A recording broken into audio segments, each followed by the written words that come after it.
Hello everyone, welcome. My name is Daniel Roth. I'm a program manager on the ASP.NET team, and in this session we're going to talk about modern web app development with Blazor. It is a great time to be a software developer. No matter what type of application you're trying to build, you have loads of frameworks, libraries, tools, languages, runtimes to choose from for building your application. And this is also true when building browser-based web applications. There are loads of libraries and frameworks and languages to use. Well, as long as that language is JavaScript. Unfortunately, JavaScript is the only thing you have available to you in the browser. You can compile to it, but it's the language you pretty much have to use. And there really hasn't been any way to address this in the browser for a long period of time until recently. There's now a new open web standard called WebAssembly. That is a bytecode for the web. WebAssembly is intended to be used as a compilation target. The idea is that you can take any code written in any language, and as long as you can compile it to WebAssembly, you can then run that code in any browser at native speeds. WebAssembly is fast and is available anywhere in any modern browser. So of course, we would like to make it possible so that you can take your .NET code and target it to WebAssembly so you can run your .NET code in any browser. Now, why would you want to do this? Why would you want to run .NET in the browser? Why wouldn't you just continue to write JavaScript? Well, we think there are a number of advantages for using .NET for full-stack web development. One is that .NET is stable, mature, and productive. It has a standardized set of APIs that are mature, they're not changing. It has a standardized build system so that you have a solid foundation to build on. .NET is also fast, scalable, and reliable. You can use .NET Core for your backend services and get phenomenal performance. .NET also has modern, innovative languages. C#, F#, and Razor are getting a constant stream of new and innovative features. And of course, the tooling in .NET has always been first-rate. You have Visual Studio, IntelliSense, and great debugging. Now, if you're a .NET developer, of course, you already know these things because you use .NET every day. But what this means is that by having .NET running in the browser, you can now leverage your existing skills and expertise. So we've been working on an experimental project to bring .NET to the browser so you can do full-stack web development. And we call this project Blazor. What is Blazor? Blazor is full-stack web development for .NET via WebAssembly. It requires no plugins, and there's no code transpilation. All you need is a browser. You don't need to install anything into it. We're not taking your .NET code and translating into JavaScript. You literally are running normal .NET standard libraries in the browser. It works on all modern browsers, including desktop browsers and mobile.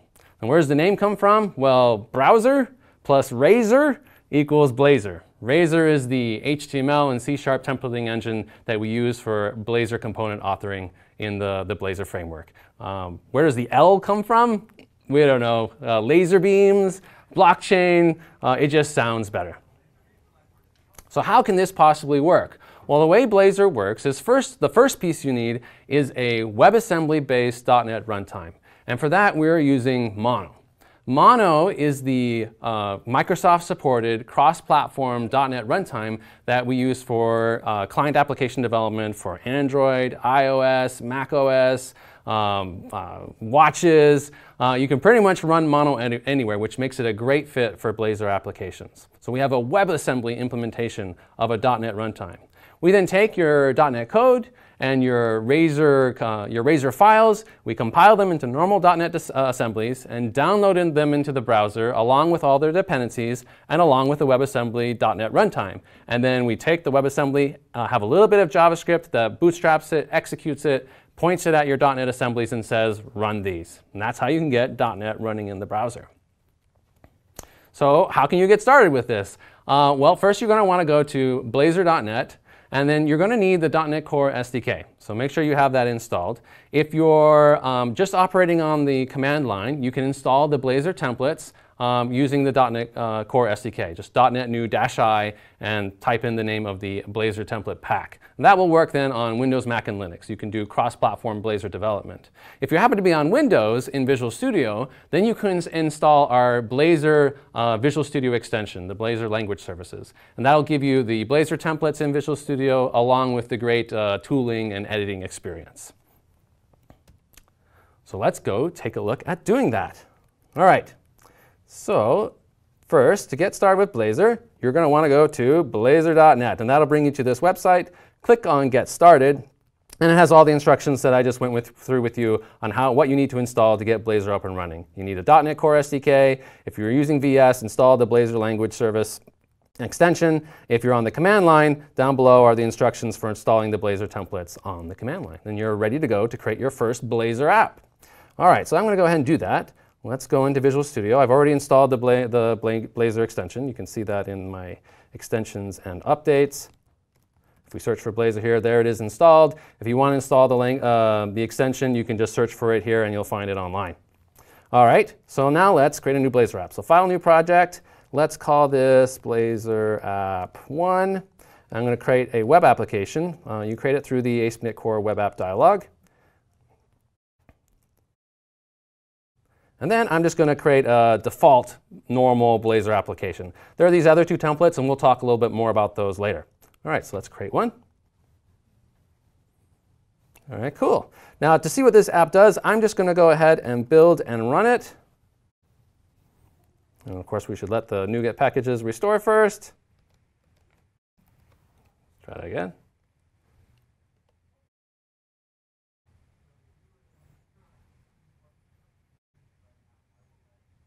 There it goes. And this should bring me up my first .NET in the browser web application. All right, so let's see what we got here. So this application is using Bootstrap 4 for styling, and it just has a couple of tabs on the left-hand side. There's a home page with just some content. There's a little link to a survey if you'd like to give us some feedback on Blazor. We'd love to hear from you. Then there's this counter page, which just has a button, and you click the button, and it increments a counter. And then on the fetch data page, there's a table rendered with some weather forecast data that's being fetched from the server. So this counter page, every time I click this button, it is actually executing .NET code. It's executing C# to update the UI. There's no page refresh happening to go back to the server. So what does that look like to implement? If we go back to the application, look at the pages, and you can see that my Blazor application is entirely made up of C# and Razor files. Each of the Razor files defines a Blazor component. So let's look at the counter component and see what it's got. Okay, well, at the top, you see that this is a component that has a route. It is a routable component. To browse to this route, I browse to /counter. And then there's some normal markup and some Razor syntax. It's rendering a label that's displaying the current count using Razor syntax, and then a button that has an onClick handler that happens on every time the button is clicked. But this isn't a JavaScript click handler. This is written in C#. So down below in this functions block, the functions block adds a bunch of members and methods to the generated class that comes out of this Razor file as part of the build. A Blazor component is just a normal .NET class. So this method gets added to the class when it's built, and you can see we just have an increment count method that increments the current count int field. And that's it. So every time I'm clicking this button, I'm actually calling that function. And now, so these are components. You can define components using Razor files, and then when you want to use them, you use them using normal HTML element-like syntax. So let's go look at the index page, the home page for this application. That was this page here. Currently, it just has some static markup and then this survey link. If we look at how that was implemented, it's just static HTML. Again, it's a routable component. It has a route. But then there's this survey prompt component that's being used to render this little part of the page, so where we're asking you to click on the survey link. So there's an example of a component. Is you just use it using normal element syntax. So for example, if I wanted to use the counter component, well, the name of the element just matches the name of the type that gets generated from the Razor file. So I should be able to add a counter component here by just typing counter, and there it is. And you can see you get nice IntelliSense over your components. All right, so let's go ahead and complete that. And this should give me, actually I like the self-closing syntax, there we go. This should give me a counter component, a separate one, rendered on the home page. So let's refresh the application and see if that works. And there it is, yeah. So now we've got another counter component right on the home page in addition to the one that's routable, the one that's off of the tab. All right, cool. So you can reuse components using normal HTML element-like syntax. Components can also take parameters. They can take data that they can use as part of their rendering logic. Like, for example, this survey prompt component actually takes a parameter, this title parameter. We can do the same thing with our counter component. Let's update it to take a parameter as well. So I'm going to go into counter, and I'm going to add a parameter. We have a nice little snippet in VS that you can use. Just type PARA, for short for parameter, and tab that in. And there we go. So a parameter is just a property that is attributed with a parameter. And so I want an int parameter, and I'm going to call this one increment amount. And this is going to be the amount that I would like to increment every single time I click the button. So by default, let's just make that 1. That should be good. And then down below, let's use our parameter. Let's increment now by increment amount using normal C# syntax. OK, that looks good. Now, if I go back to the home page to where I had this counter component, let's set the parameter. So if I start typing increment, aha! So I get nice IntelliSense over my new parameter that I'd added to the component. So let's go ahead and add that. And let's make the home page counter increment by 10. So we go back. Let's refresh.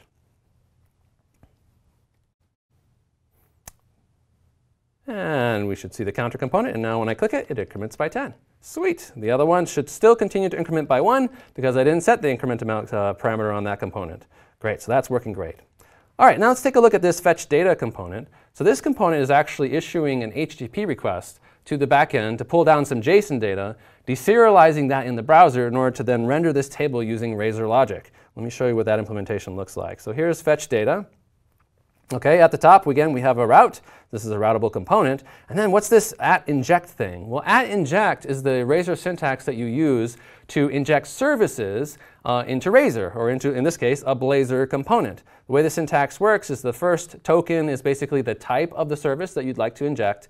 And the second token is the name of the property, really, that you'd like to populate with that particular service. So here I'm actually injecting an HTTP client into the fetch data component.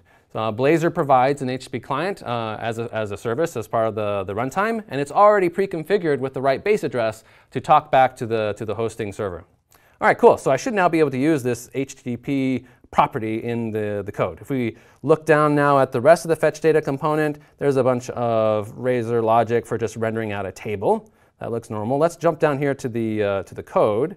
And if we look at the code, we have a method that will be called when the component is initialized. When the component is initialized, we use that HTTP client to issue a GET request to the server. In this case, the JSON data is just a static file. Like we can see it actually in the www root folder under the sample data folder. There it is. So there's just the static JSON data in this case. We can improve on that in just a bit. But it retrieves that JSON data, deserializes it using a little JSON helper into a weather forecast array, which is then saved as a field on the component. The weather forecast type is inlined here in the component just for convenience. And then up above, we're just looping over that array using normal Blazor syntax to render out the table data. So that's how you can issue HTTP requests also from your component, and also use dependency injection to inject services. When you configure your services, like where does that actually go? Well, Blazor apps have a startup class, kind of like ASP.NET Core apps. But remember, Blazor apps are running client-side in the browser. They're not a server application. So my startup class has the standard 2 methods, configure services. That's where you would add any services that you want to add. Blazor adds the HTTP client automatically for you. In the configure method, this is where we're actually setting up the root component for our application. In this case, my root component is the app component. Where is that defined? Well, that's over here in app.cshtml. And if we look at that guy, all it has is a single component in it, which is a built-in component that's provided by Blazor called the router component. And the router component is what actually handles finding all of the routable components in your application and making sure that requests go to the right component to render. That's all it really does. If we look back at that startup class once more, there's also an element selector that's saying, where do we want this Blazor component to actually be rendered? That the root of the Blazor app is actually just a static HTML file. If we go up again to our www root folder and go to the index.html file, this is just static HTML. But here you can see there's that app element that we're telling Blazor, replace that app element with the app component, with the rendered output of the app component. You can also see here the script tag that's setting up the bootstrapping JavaScript that will fire up the WebAssembly.NET runtime and point it at your app. So that's where all of the Blazor stuff gets wired up.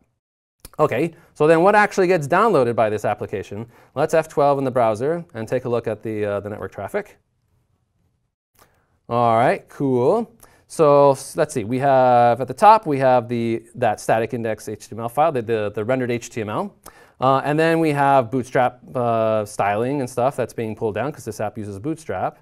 All right, and then, oh, here's the different kind of bootstrapping, the JavaScript that Blazor uses to fire up the .NET runtime. Now, where is the actual .NET runtime? It's a little further down, and that is this guy here, mono.wasm.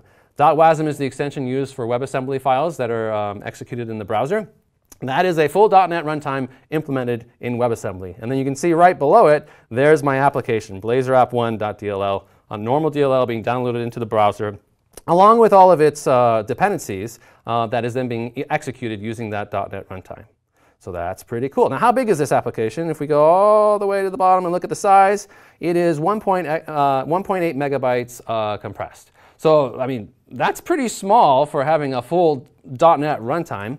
For a web app, it's admittedly a little bit big. Now, some folks might say, oh, but we could mitigate this using like HTTP caching. We could cache the WebAssembly file and a lot of the .NET base class library assemblies, and that's absolutely true. But we still think we can do better. We think we can get this size down even smaller. We're already doing what we call IL linking, where we go through the DLLs that are produced from your Blazor application, and we strip out all of the unused IL as best we can right now. Some work that still needs to be done to make that even smarter. And we think we can do that. Like, we could probably strip out more code, reduce the size of the WebAssembly runtime itself, and we hope to get this down, under a meg is where we'd like to shoot for. ASP.NET Core 2.2 also has support for Brotli compression, so that would help reduce this size even more. All right, great. So that's how the Blazor app actually runs and gets executed. All right, cool. So what about debugging, though? So you have this .NET runtime running in the browser, but how do you debug your code? I mean, you can't just use the normal Chrome dev tools, for example, or whatever dev tools you like, because you're not running JavaScript. So how do you do that? Well, we do actually have some early work that we've done on enabling debugging for Blazor applications directly in the browser. And I'll show you how that works. So first of all, if you go look at the console in the browser, you'll see that it advertises this hotkey for doing debugging of your Blazor application, Shift-Alt-D. So let's give that a try and see if that works for us. Okay, so this opens up another tab, and what it's going to try to do is well, it obviously didn't work, but let's find out why, or understand why. This separate tab is actually going to try and take the Chrome DevTools and point it at a Blazor debugging server, which then is pointed at the actual application that you want to debug. That debugging server will talk to the browser using the standard debugging protocol that would normally be used for JavaScript, but augmented with .NET specific information. Now, in order to enable that hop, you actually have to open Chrome in remote debugging mode. So that's what this error is telling me to do. So I'm just going to copy the command that it's telling me to execute. I'm going to close all the browser instances, and let's run Chrome now with remote debugging enabled. Let's get it up and running. OK, let's do Shift-Alt-D again. And hopefully this time, we should have some luck. OK, so now I've got the Chrome debugging tools up. Let's put them over to the side. Oh, no. So we got this reconnect bug again. Is it going to work? OK. Hold on a second. Hold on a second. Let's see if we can fix this. Now, the debugging support for this setup is admittedly pretty flaky right now. Like right now, it's mostly proof of concept to show that it can be made to work, but there be edges. Let me see if I can just get this to clear out by going into the local storage and clearing out some stuff. So what is it? Local storage. We got anything there? OK, local storage dot. See if we can. Is it clear? Yeah, clear. OK, great. So then let's try it. Let's try it one more time. We're going to try it once more. Let's see if we can get this to work. All right. Let's put it over here, and let's put the app over here. All right, and now we want to, let's see if we can see our sources. All right, cool. Okay, so now, do you see over here in the sources? I can now see Blazor app1.dll. Whoa, what is that? And if I expand that, I can now see all of the Razor files for my application. So let's look at counter. And yep, I can see the C# code, the Razor code for the counter. I'm going to set a breakpoint on the counter component. Let's click it, and voila! We hit breakpoint debugging in the browser of .NET code. Now this is really, really early, like you've already seen. There's lots of edge cases. We still need to do a whole bunch of work to enable, be able to see locals and make the stepping really work well. But at least we have a proof of concept to show that this is absolutely possible. In the future, we want to make it so that you can just F5 in Visual Studio and have this already set up so you can already go ahead and debug without having to do any additional jumps. We'd even like to make it so that you can do script source debugging of your C# code directly from VS while the app is running in the browser. And we believe that is possible as well. So that's a early look at proof of concept debugging. All right, let's close this down. All right, cool. Now, what about publishing? When you publish this application, what you end up with is just a bunch of static files. Remember, this is a completely client-side solution. Those static files can then be hosted on any server that supports static file hosting. That could be the hosted as an Azure static site. You could host it on GitHub pages. I believe we even have a Blazor app that's already set up that way. blazordemo.github.io. Well, this is an slightly earlier version of Blazor. I think it's still in Bootstrap 3, but this is a Blazor app hosted just as static files on GitHub pages. So you can host it wherever you want. You don't need to have .NET on the server. But if you do have .NET on server, we can enable a lot more experiences. So just like you can host Blazor anywhere, you could also host it in an ASP.NET Core web application. So let's take a look at what that looks like. So let's do File New Project now. Let's leave this simple app. Okay, so let's call this one Hosted Blazor App. And then, instead of picking the default Blazor template, let's now pick this Blazor ASP.NET Core hosted template so that we can host our Blazor app in ASP.NET Core and use .NET now on both sides of the wire. All right, cool. So what do we got here? So now we have a solution with 3 projects. So let's take a look at what these are. So there's a client project, a server project, and a shared project. So the client project is just a normal Blazor app like we just saw a few minutes ago. That's going to have our Blazor components. That's going to have all the normal Blazor stuff. The .server project, that is an ASP.NET Core project. And we're going to use it to host the output of our Blazor client project. .shared is just a normal .NET standard class library. And it's referenced by both the client, the Blazor client, and the server so that we can have code that is shared on both sides of the wire. So let's take a look at what that looks like. So the Blazor client looks just like it did before. In fact, let's run this app so we can see that it's functionally the same. While that's going on building, we'll expand here. We see we have our counter component, our fetch data component, all the normal stuff. Let's let it go ahead and run. Cool. All right. Here it's loading. OK, and so we have our counter. We have our fetch data component as well. Now, in this case, though, fetch data, instead of going and just pulling down a static file, it's actually calling an API that's hosted in our ASP.NET Core application, in the .server application. So let's see that there. So in .server now, we can see we have a controllers folder, and it actually has an API controller that's just returning some random weather forecast data that's at least dynamic. All right, so that's nice. Now, how do you set this up so that you host Blazor in ASP.NET Core? Well, it's pretty easy. First thing you need to do is you just have a project reference. So the server project references the Blazor client project that it wants to host. Okay, so you set up a normal project reference. And then second, in your startup class for the server side in ASP.NET Core, you add a piece of middleware, this use Blazor call. Okay, and then you point at a type for the Blazor app that you want to host.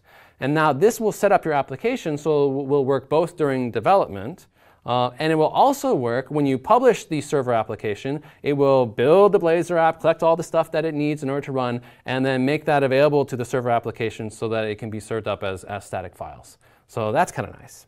Now, the .NET Standard class library, it has code now that's shared between both projects. If we look in there, we see we have this weather forecast type. That's the same weather forecast type we saw before that was sort of inlined in the fetch data component. Now it's in a .NET Standard class library, so it can be shared. If we look back at the controller, we can see that the controller is returning that weather forecast type, the same one, and then on the client, when it does the fetch call using the HTTP client, now this type is no longer defined in line, it's just being reused from that .NET Standard class library. Blazor supports running pretty much any .NET Standard class library that's out there, with some limitations based on the limitations of the browser. So like there's obviously things that you can't do from a browser that a .NET Standard library might try to do. Like you can't go off and just randomly touch the file system. In those cases, Blazor will throw a not supported exception to let you know that you're doing something that's not going to work in the browser. All right, great. So that's a full stack now .NET web development with Blazor. Now, it's interesting to look at this fetch data component because I kind of glossed over something earlier. There's this HTTP client that's being injected to make the HTTP call to the server. But wait a minute, like, how does that work? Like, this is a managed .NET type. How does it actually do a network call to the server? Well, the way that works is through JavaScript interop. WebAssembly code can call into any JavaScript function through JavaScript interop. And we surface that capability in Blazor. In fact, that's actually how Blazor fundamentally works. When you have your Blazor components and the Blazor runtime executes their rendering logic, the components actually render into a rendering tree, an in-memory representation of the browser DOM. And then Blazor keeps track of what was previously rendered and what was newly rendered and does a diff. And then it goes, once it's calculated that diff, it then applies that diff to the actual browser DOM using JavaScript interop. That's how it actually makes those calls. That's how it's able to do DOM manipulation. You can't actually manipulate the DOM directly from WebAssembly code, but you can absolutely do it through JavaScript interop. This HTTP client in code is working in a very similar way.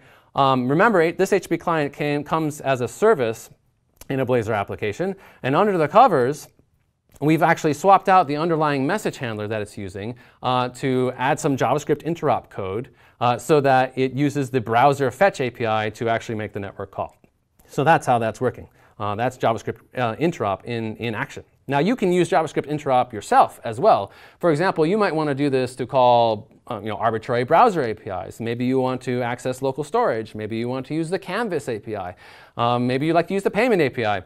There's lots of native capability of the browser that you'd like to be able to use. You can use JavaScript interop to do that. You might also have existing JavaScript libraries that you'd like to continue to leverage. You can use JavaScript interop to call those libraries from .NET code. And we can look at how to do that. And in fact, we have a template that we provide you, a Blazor class library template that you can add JavaScript interop code to, and then you can build it and package it up as a NuGet package and share it with other people, effectively shrink wrapping a JavaScript call in a .NET library that people can then use to call that JavaScript as if it were just normal .NET. So let's see how we do that. So unfortunately, the template isn't actually exposed from within Visual Studio, but we can use it from the command line. So I'm going to jump to the command line here. Let's just go into command prompt. All right. And then let's do .NET new to see all the templates that I have installed currently. Let's expand it, make it a little bigger. And you can see that I have a Blazor hosted in ASP.NET, Blazor library template. I have all the Blazor templates that are available here from .NET New, from the .NET Core SDK. Now, these don't get installed with the Visual Studio extension. You do need to install these separately. The way you do that is you just say .NET New -I, and then you put the package ID for the Blazor template pack, which is ASP.NET Core.Blazor.templates. Okay? And that will give you these templates available from the command line, including this nice Blazor library template, Blazor lib. So let's create one of those. So I'm going to do .NET new Blazor lib, and let's put it in, I don't know, Blazor lib 1 is probably OK. All right, great. So now we've created the project. We can jump back to Visual Studio now. So let's add that project to our solution. All right, let's go to my actual code. This is hosted Blazor app 1, and there's Blazor lib 1. There it is. Let's add that one. All right, cool. So what is in this Blazor class library? Well, first of all, it has this example JavaScript interop class, which shows you how to do C# to .NET interop. And so what it is just a static class that has, in this case, it's a prompt method. And here it's going to call into the JavaScript prompt function. And the way you do that is you get a handle first on the JavaScript runtime using jsruntime.current. And then you can call invoke async, and you pass in a path to the JavaScript function that you want to call. And this path is relative to the window object. You can then pass in any .NET, any parameters that you want to use for calling that JavaScript function, and the interop API will take care of marshaling those parameters over to the JavaScript side. You can then specify the return type of what you'd like back. In this case, you just get the string back from the result of the prompt. So this has a little bit of JavaScript that goes along with it. Let's see where that is. It's in the content. Yes, so example JS interop JS. Great. So here's just a little bit of JavaScript. We've set up an example JS function with the show prompt function, and all it does is call prompt. And you can type in a prompt, and then it returns a string. So now we have a .NET API that we can use to call the prompt function that we can use from anywhere. In fact, the Blazor class library template will take care of bundling up all of the static assets that are used by the library and embed them as embedded resources into the library so that you can then reference that library very conveniently. OK, so let's reference it. So let's go to my client and let's add a reference to the Blazor lib library. There we go. All right, and now let's add some code. Let's call the prompt function. So let's go. Let's see the home page looks like a good place. And what do we want to do in here? Let's add a button, and let's call it prompt. And let's add a handler on here on click. And then in here, I'd like to call a .NET method that will use JavaScript interop to call prompt. So let's add a functions block. OK, and then now JavaScript functions, they're async. I hope you saw that. It was task of a string that it returned. So we need an async function. So let's do async task, and let's just call this method prompt as well. Prompt. And then, OK, so now we probably need a using statement for Blazor lib. Blazor lib 1. Is that there? Yeah, OK, it's completed. And now we should be able to call it. So example JS interop, perfect. And let's call the prompt function. So this is that static function, that static method that will call the JavaScript function. And what is this? This takes a method. So hello from .NET. OK, and let's await this and get it back. And so let's actually have a little message here. Let's do a string message. And let's populate that message with the result from calling the prompt function. OK, great. And so now let's do at prompt. Should give me the method. Yeah, OK, so I got IntelliSense there from completing my .NET method name. And let's render out the message that we also got back. So I don't know, header, let's do a paragraph and message. OK, cool.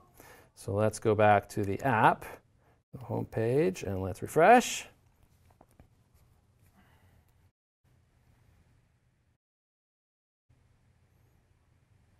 We should have a button now that says prompt, if everything builds correctly.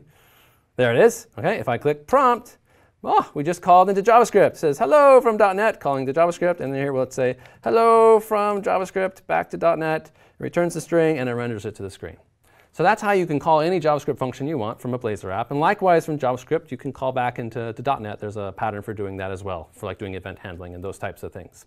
Now, the only thing better than doing a JavaScript interop, though, is having someone else do JavaScript interop for you. So there are all sorts of people in the Blazor community that have been already building Blazor class libraries that shrink wrap existing JavaScript APIs with .NET APIs, so you can just use them. So for example, if I go back to the counter page, right now if I count up to 11 and then I refresh the browser, it'd be nice if that actually stayed at 11, but it doesn't because it's just held in memory. It's not actually stored anywhere. Now, if you do a lot of browser development, you would think, oh, well, I can solve that. I can just store the current count in local storage, and I could use some JavaScript to do that. But wouldn't it be nice if I could do that in .NET? So we're going to do that, and we're going to do that using a community package. On the Blazor.net site, if we go to / actually, let's just go to there, and then we'll click on community. there are all sorts of libraries that folks in the community have been building that give you a bunch of pre-built Blazor components and JavaScript interop libraries that you can use, as well as a whole bunch of sample apps if you want to take a look at those. And so let's use one of these. I'm going to use the Blazor extensions storage library. So let's go up to my, let's do it in my app. Let's add to my client app a new package. OK, and let's use Blazor extensions. I think there's a whole bunch of them. Yeah, there's a whole bunch of them here. You can do logging, storage. There's a SignalR client. There's one for the Canvas API, and this is just from one org. There are a bunch of other ones as well. I'm gonna grab this storage library. This will handle both session storage and local storage. And let's just install that into my Blazor client. Apparently, we encountered a ESLint parsing error someplace. Does that work? I hope that worked. I'm not sure what happened there. All right, let's see if we can still use it. OK, now to use this, I've read the docs for this library. And the way you use it, you need to actually add it to your services. So let's do services dot add storage, I think is what it is. Yep, so there's the namespace, Blazor extension storage. That's the service I just added. So it did something. So hopefully this all worked just fine. And now let's see if we can use the storage API from the counter page. So what are we going to do here? Let's well, first of all, by adding the local storage support as a service, I now can inject support for local storage here. So I think let's add a using statement just to make this easier. Blazor.extensions.storage is the namespace used by this library. And then I want a local storage service, and let's just call it local storage for the property name. Great. OK, now every time I click that button, here's what I'm going to do. I'm just going to save that to local storage. So let's do local storage, accessing that property, dot set item, I think is the name of the API. Yeah, that looks right. OK, so set item. And then what do we got to do? We got to give it a key. Let's call it counter. And then the value I'm going to put in is the current count. All right, great. Now this is, I believe, an async call, but that should be fine. Like, we'll just let it fire, and if it doesn't complete, it's OK. All right, but when the component reloads, though, we want to be able to rehydrate to that state out of local storage. So I'm going to now add an onInit method, onInit async, because we're going to read something out asynchronously. A little formatting goof there. OK, let's make this guy async. And in here, let's also access local storage, but let's read out of it. So local storage dot, probably get item.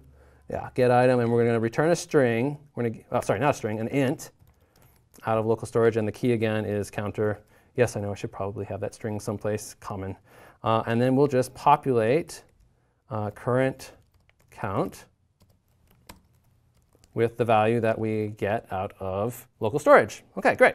So I didn't have to write any JavaScript interop code myself. I just let someone else in the community do that for me, because they do a great job. OK, let's go back to the app and see if it's still working. OK, so let's F5. Is it building?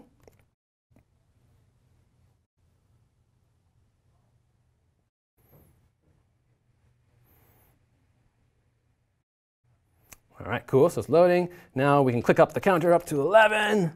And hopefully, if I did this right, refresh, it should say still 11. It is. Oh, awesome. OK, now if we actually go into the browser, the browser dev tools and into the console, and let's look at local storage, we can see that there is, in fact, a value counter, and it's got some stuff in it. So that's cool. All right, so that's how you can do consume community libraries for doing JavaScript interop, so you don't have to write all that stuff yourself. All right, what else can we do with a Blazor class library? Well, you can also share component implementations. In fact, this Blazor class library has a component implementation in it.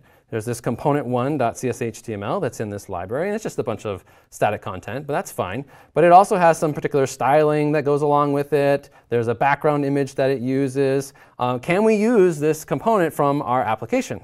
Hopefully, yes. Now, there is one little ugly thing that we do have to do. This is just a temporary thing right now with the way Blazor works. In order to get the tooling to work, we do have to say add tag helper star from, I think, Blazor lib1. So that's That's just a little thing that you currently have to do when consuming components from a Blazor component class library. In the future, that won't be necessary, but for right now, it is. All right, now let's see if we can use that component 1 from our home page. Let's add it. Let's just add it right in here. So can we see component 1? It's now showing up. So we've got component 1 in our application. So let's complete that. Let's just close it and save. Let's go back to the browser, to the home page, and see if we can see component 1 now showing up.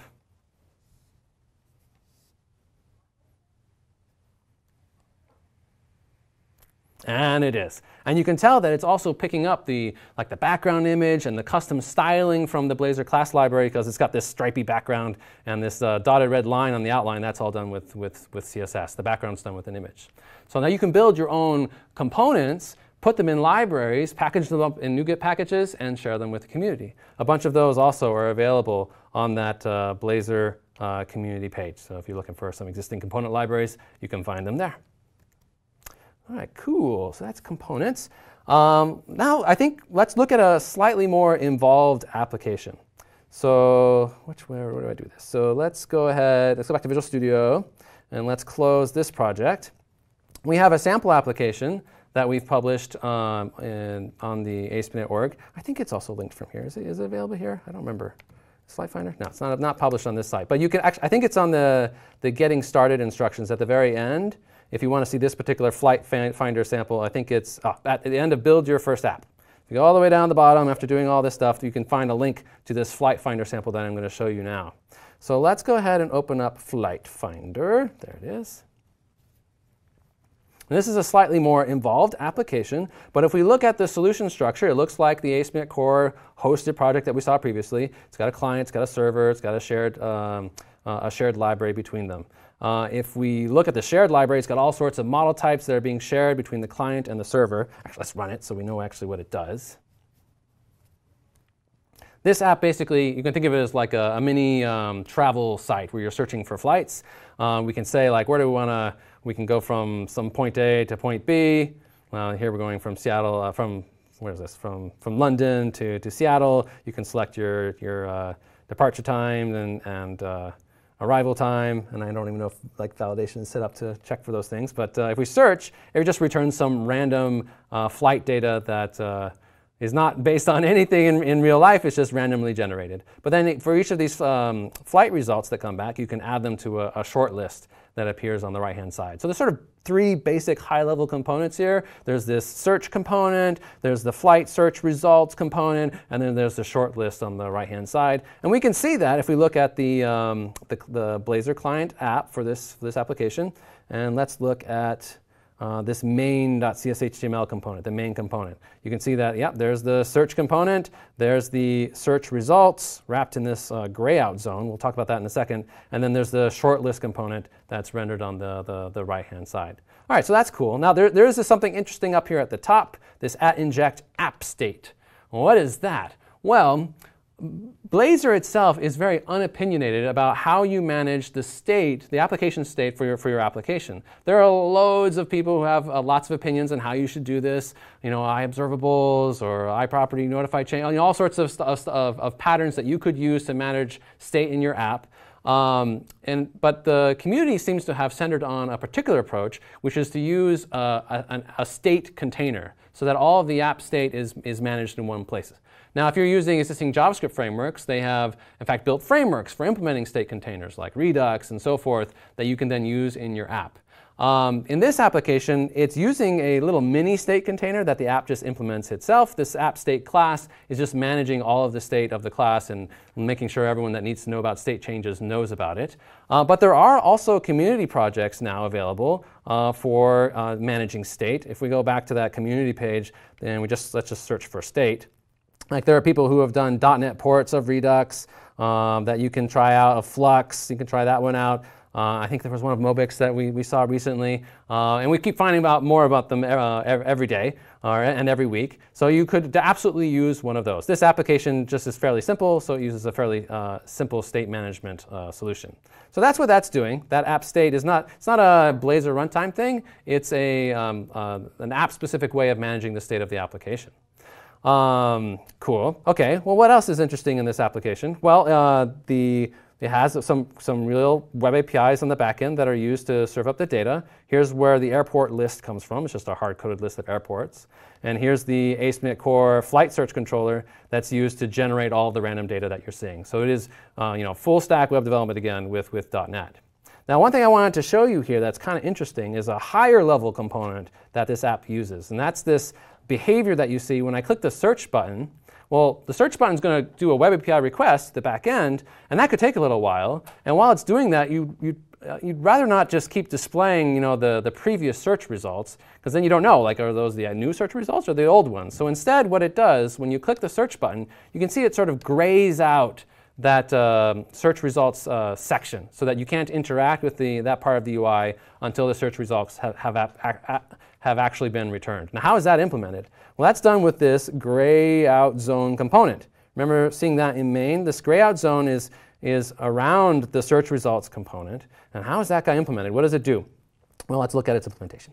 So it has a div, and the div has a class that is conditional based on a parameter. So there's a isGrayedOut Boolean parameter that this component takes. If it's true, then it sets the grayout class. Otherwise, no class. Inside of that div, there's another div, which is this cover div.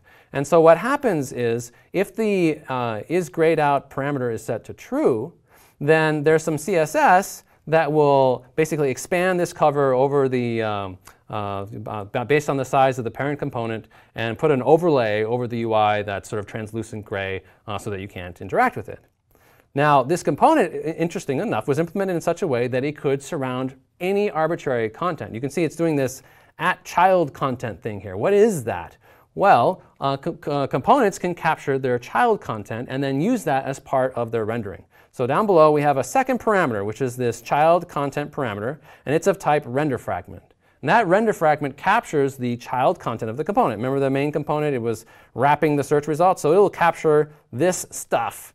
And then you can, in your component authoring, decide where you would like to render the child content. So that's how that works. It's sort of a higher level component where components can have child content that they capture and use as part of their rendering. And you should absolutely play around with this app. It does a lot of other interesting things. It's available on GitHub. All right. Let's now go back here. So that is a little bit of Blazor. So we've seen a lot of things. Blazor as a UI framework already has quite a few features, even though it is experimental. It has a fairly rich component model. It supports routing, client-side routing. It has a notion of layouts. We didn't really look at that in detail, but it's fairly straightforward. It supports dependency injection, JavaScript interop. When you change the code, you can just refresh the browser because it will auto-build in the background on the fly. We have some very early support for debugging in the browser. We support publishing. We do app size trimming to reduce the size of your application by trimming unused IL. We also, we didn't show this, but this is supported by the runtime. We support falling back to an ASM.js-based runtime in the event that the browser doesn't actually support WebAssembly, so that you could potentially work in older browsers. It'll be a little larger, a little slower, but it can still be functional. And then lastly, you saw that we have rich IntelliSense in our tooling and editing experience. Okay, next I want to talk a little bit about hosting models for Blazor. So the apps that we looked at were all Blazor running client-side in the browser. And they actually are running directly in the browser UI thread. You download the runtime, the Blazor app. You have a little JavaScript that fires off Blazor. Events are happening in JavaScript that are Blazor's in handling and giving to components, and they're rendering, and the DOM's getting updated. All that's actually happening directly on the UI thread today. But Blazor was architected in such a way that all of that work could actually happen in a separate process. So for example, maybe you'd like to actually move all that Blazor logic into a web worker and have only, and then through messaging, handle all of the DOM diff updates to the UI and all the UI events coming from the user. And Blazor was architected in order to support that. This isn't something that we have available today, but it was built with this pattern in mind. Well, we were looking at this and we were like, well, that actually enables a bunch of interesting scenarios where you can use the Blazor UI framework for scenarios other than just client-side browser development. For example, maybe you'd like to use Blazor with Electron.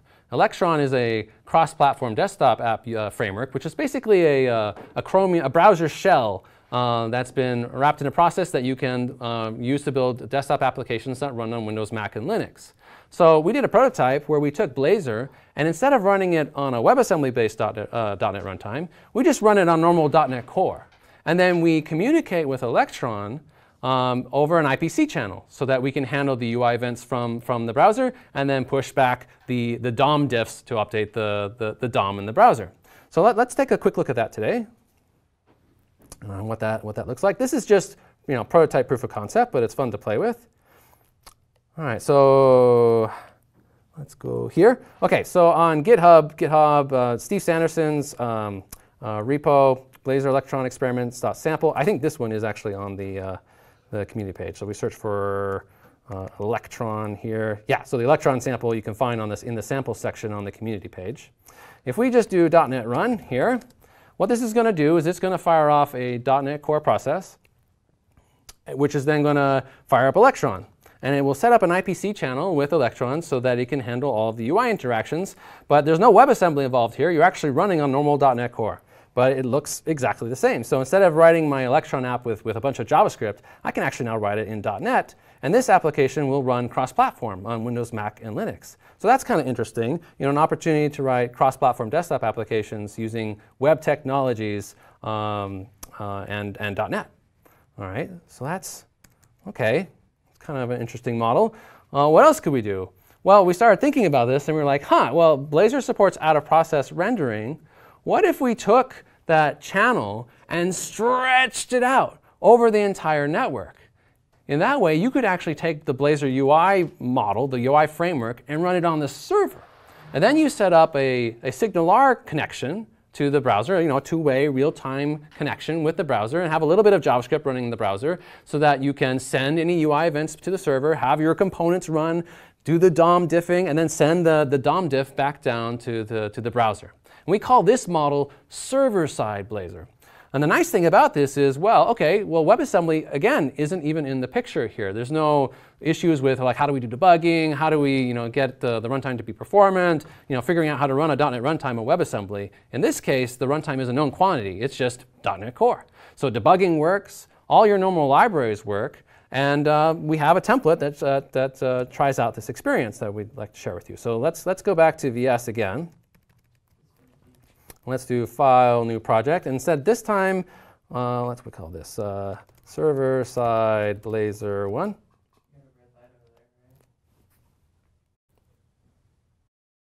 OK, and I'm going to pick this third template, server-side in ASP.NET Core. And this template is set up to actually run Blazor on the server with a SignalR connection set up to the client. So we have two projects in this template. There's .server, that's the ASP.NET Core project, and .app, that's the normal Blazor project. Okay, if we run this, it has some different behaviors,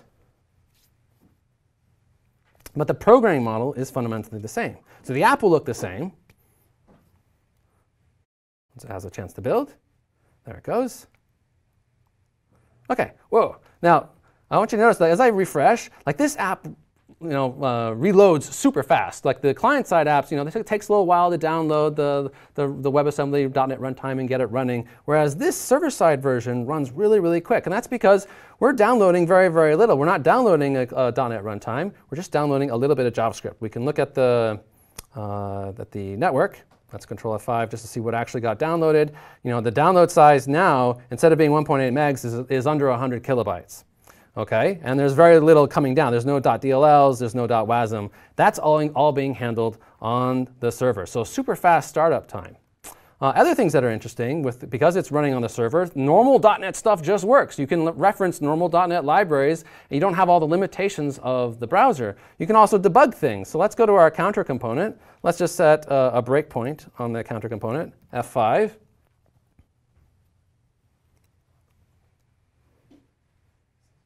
So now we're going to be running the .NET code that's running on the server under the debugger. There's no .NET code actually running client-side in this case, although we wrote our whole app with C# and .NET. And now if I click on the counter and click, I hit my breakpoint on the server. The experience let's remove the breakpoint and just make sure we see the experience. It's still the same. Like, there's no refresh happening here. You still get that rich interactive feel of a single page app-like model, but it's all implemented on the server and handling all the UI interactions over a real-time channel. So we think this is an interesting model, it's because it's less experimental. We're actually planning to ship this with .NET Core 3.0. Now, as we do that, we're planning to still continuing to preserve the client-side model. The component model will stay the same, whether you're running on the server or on the client, so that we can continue to make progress on .NET in the browser. Because that, at the end of the day, is really the goal here. We're using server-side Blazor as a path to get to .NET on the browser. We can continue to make progress on the UI framework while the WebAssembly.NET runtime matures. So let me show you how you can take this server-side app and you can actually flip it to be a client-side app without really changing any code. So let's go back to the app. I'm going to stop the debugger. And now let's go and just going to make a couple changes. So in the startup class for the server-side Blazor application, instead of saying use Blazor, it's currently saying use server-side Blazor. And that's the call that actually will set up the SignalR hub and the channel and all the infrastructure needed to run the Blazor components on the server. There's also a call in the add services, configure services method to add the services needed for server-side Blazor, which unifies the service provider with the one used by the Blazor app. OK, but what if we just change this back to use Blazor? All right, and then we have to do one other thing. Let's go back to the app. The app has a slightly different index HTML file. Instead of using blazor.webassembly.js, it's using blazor.server.js. That's this little JavaScript that's handling the applying the DOM diffs and sending the UI events back. Well, let's switch this back to WebAssembly. OK, now what happens if we refresh the application?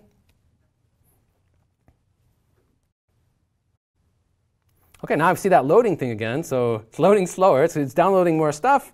If we F12 in the browser and look at what was downloaded, we can see just by tweaking one little thing on the server, we're back to downloading a WebAssembly.NET runtime and all the DLLs. So we're keeping the component model the same while enabling a new scenario where you can do server-side hosting of your applications.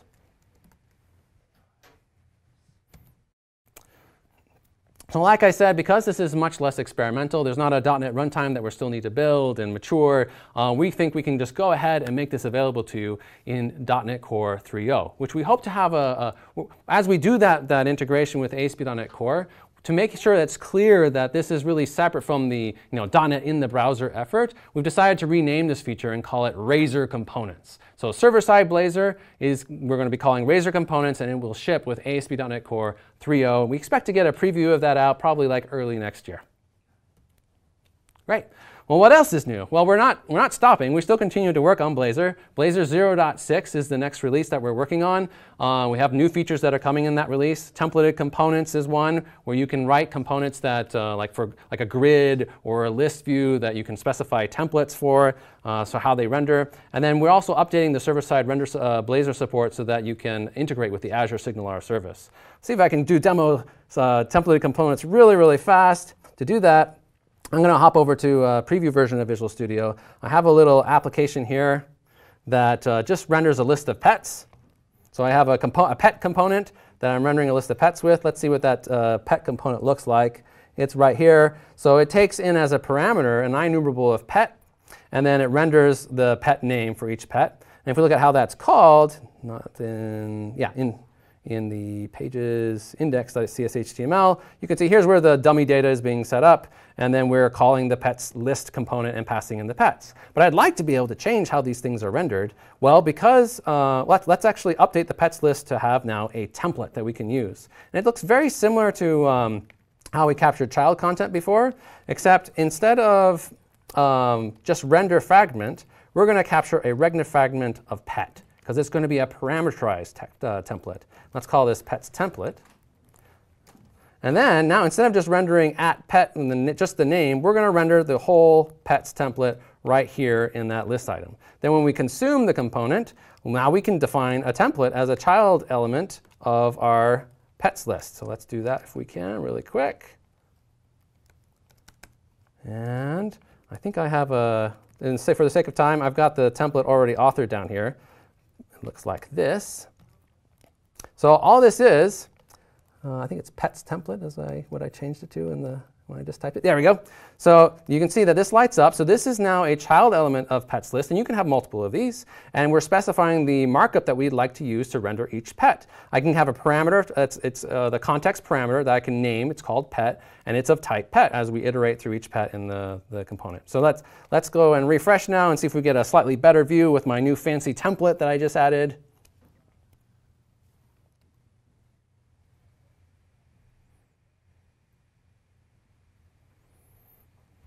You can do it. All right, we're reloading. It's rebuilt. Reloading. Ah, I messed up something. What did I mess up? Let's see. Pets component, pet. So close to out of time. Pets template. What did I do wrong here? Pet. It looks like it's so close. I don't know. Well, we'll have to debug that. I apologize. But we're pretty much out of time. So lots still to do to get to take Blazor to not be an experimental project. Lots of runtime work. So not ready for production quite yet, but we hope you found it exciting. Blazor 0.6 will ship this month. We'll have ongoing Blazor releases monthly. And then in early 2019, we hope to have a preview of the Razor components work. Here's some additional resources. Go and check out the Blazor.net site to download the bits. You can find the code on GitHub. Lots of stuff from the community that you should definitely check out. And feel free to chat with us on Gitter. And that's Blazor. Thank you for watching today, and I hope you enjoyed it.